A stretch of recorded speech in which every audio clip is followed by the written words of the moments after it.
Weeks passed since the night Frank defeated the beast inside his mind. For the first time in years, the full moon came and went without pain, without transformation.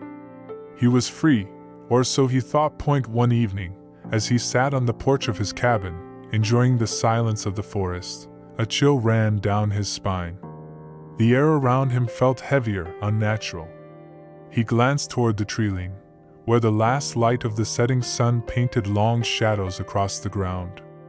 And then, for just a moment, he saw them, two glowing yellow eyes staring back at him. Frank shot to his feet, heart pounding. "No," he whispered to himself. "It's over." But deep down, he knew the truth. Something was still there. That night, he woke up drenched in sweat. His dreams had been filled with visions of the beast, its voice echoing in his head. "You think you won?" it taunted.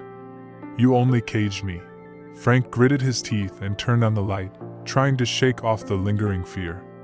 He had fought the monster, defeated it. But if that was true, why did he still feel its presence? He needed answers.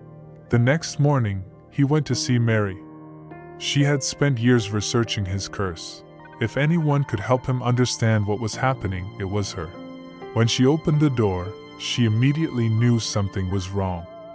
"Frank, you look like you haven't slept in days." "I keep seeing it," he admitted. "The beast. It's gone, but I can feel it.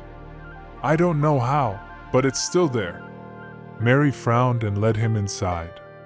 She pulled out the ancient book they had used for the ritual and flipped through the pages. "There's something I didn't tell you," she finally said. "The ritual was supposed to separate the beast from you.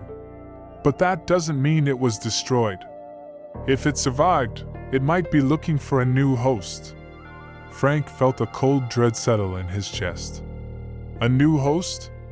Mary nodded. "It could be anyone, Frank. And if it bonds with someone else, we might not be able to stop it this time." That night, Frank stayed awake, watching the forest through his window. If the beast was still out there, he had to find it before it found someone else. And then, he saw movement. A figure stood at the edge of the trees. At first, it looked like a man. But as Frank stepped outside, the figure's eyes glowed yellow.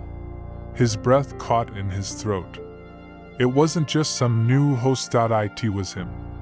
A shadow of himself. The beast had taken his form. It smiled, revealing sharp fangs. "You didn't kill me," it said in a voice that was both his own and something far darker. "You set me free." Frank clenched his fists, realizing the awful truth. The fight wasn't over. It had only just begun.